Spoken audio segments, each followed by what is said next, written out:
everyone! Welcome back to my YouTube channel again. So guys, if you're watching this, please don't forget po to like and subscribe to my YouTube channel. And please don't forget po to hit the bell notification para updated po kayo sa aking future videos.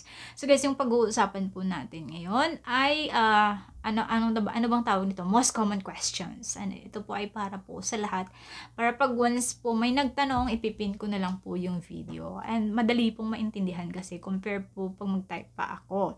So now, yung tanong po is, ma'am, pwede po ba mag-change ng consular branch at saka mag-change ng date of appointment?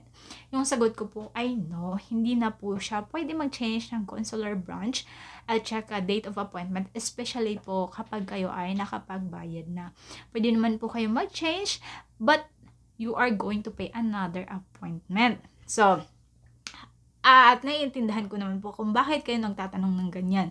Kasi dati po, 2018 to 2020, especially kasagsagan po ng pandemic, ay ina-allowed po ni DFA na mag-change tayo ng DFA branch at the same time mag-change tayo ng date. So halimbawa, dati kasi, kapag yung DFA mo ay naka-appointment ka sa DFA Davao and gusto mo i-change into DFA Cagayan, ay pwede po yan dati. Dati po yan. At saka yung date, pwede po yan. But ngayon po, I think it was updated 2021 to 2023. Hindi na po pwede mag-change ng consular branch at hindi na din po pwede mag-change ng date.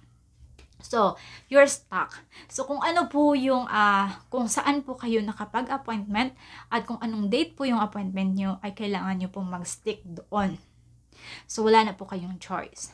Now, question, ma'am, pwede naman po bang halimbawa, hindi nyo po talaga mapuntahan, tapos medyo malayo kasi during that time na nag-appointment kayo, ay naghanap kayo ng, slot.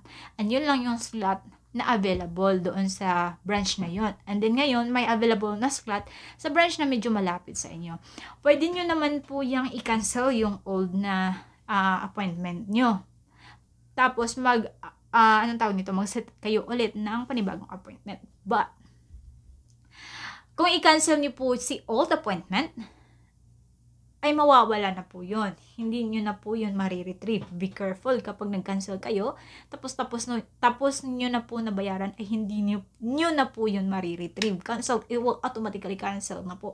Hindi niyo na po yun ma-check sa online kasi pwede na naman pong i-check yung appointment nyo through online sa website ni DFA. Then kapag na-cancel na po yun, automatically wala na po yun, hindi na po yun mag-i-access. So gagawa po kayo ng panibagong appointment. And take note, pag once na gumawa kayo ng panibagong appointment, ay panibagong bayad din po yan. Hindi po yan, hindi po yan pwede na yung appointment nyo sa kabilang branch ay pwede nyo i-transfer doon sa kabilang branch. No po. O be automatically po forfeited po siya. So, kailangan nyo pong magbayad ulit. So, kaya po, bago po kayo nag-filled up, meron po siyang warning doon na that the DFA, the appointment is not allowed to be rescheduled. Hindi po siya pwede i-reschedule, hindi po siya pwede i-transfer ng consular branch. Kung saang consular branch lang po kayo nakapag-appointment at saka on that day, yan din po yung, yan lang po, yan din po yung date na you're allowed to go, and then yan din po yung DFA branch na pwede nyo puntahan. Kasi if you halimbawa, nagpa-appointment kayo sa DFA Isiana, tapos nakapunta kayo ng DFA Manila, tapos DFA Isiana kayo nag-appointment, hindi kayo ikikita ng DFA Manila kahit na ipapakita nyo yung confirm online appointment nyo. Hindi kayo yan ikikita. Kasi nangyari din po yun sa client ko na pumunta siya ng DFA Manila, yung appointment niya ay nasa DFA Isiana kasi hindi niya nakita. Akala niya, pag isang branch lang yun sila. So, kaya, it was a good heads up to everyone na once nakapag-book na po kayo ng appointment, ay hindi na po siya pwedeng i-reschedule and hindi na po siya pwedeng i-transfer through other branches. So, once gusto nyo i-transfer, kailangan nyo mag-appointment ulit and another panibagong bayad.